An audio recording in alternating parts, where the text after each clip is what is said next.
was inevitable. When Putin and his craven lust for land and power unleashed his brutal war on Ukraine, he was betting NATO would break apart. He was betting NATO would break. He thought our unity would shatter at the first testing. He thought democratic leaders would be weak, but he thought wrong. Faced with the threat,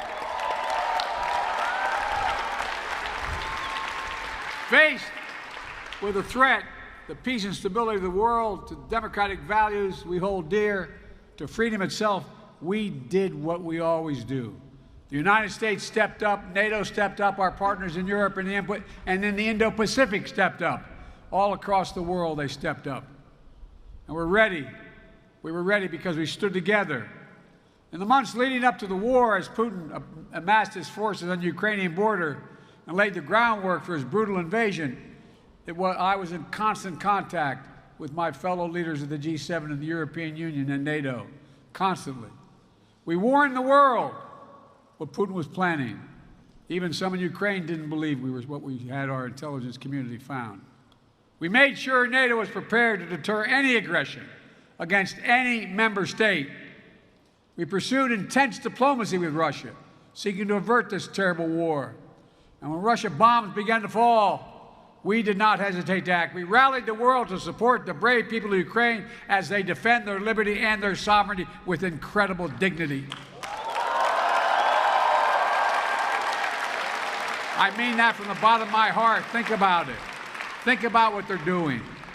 After nearly a year and a half of Russia's forces committing terrible atrocities, including crimes against humanity, the people of Ukraine remain unbroken. Unbroken. Ukraine remains independent. It remains free. And the United States has built a coalition of more than 50 nations to make sure Ukraine defends itself both now and is able to do it in the future as well. Since this war began, I've stood with President Zelensky, as I just spent about an hour with him, both in Washington, in Kyiv, in Hiroshima, and now in Vilnius, to declare to the world what I say again: we will not waver. We will not waver. I mean that. Our commitment to Ukraine will not weaken. We will stand for liberty and freedom today, tomorrow, and for as long as it takes.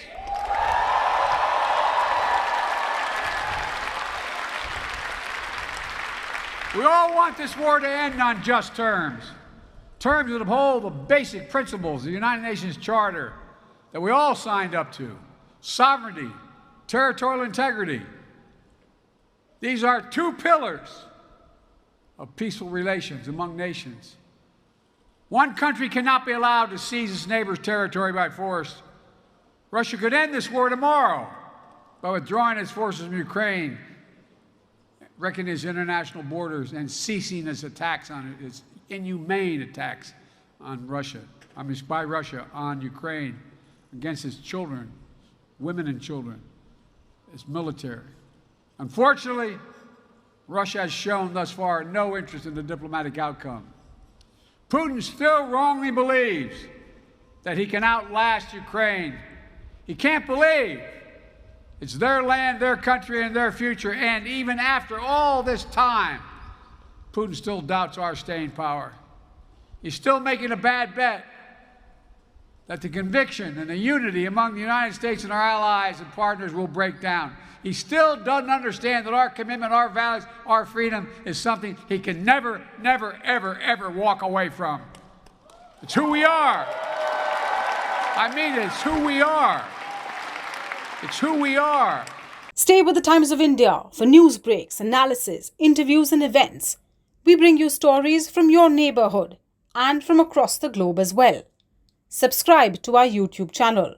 Hit the like button and press the bell icon so you don't miss any of our videos.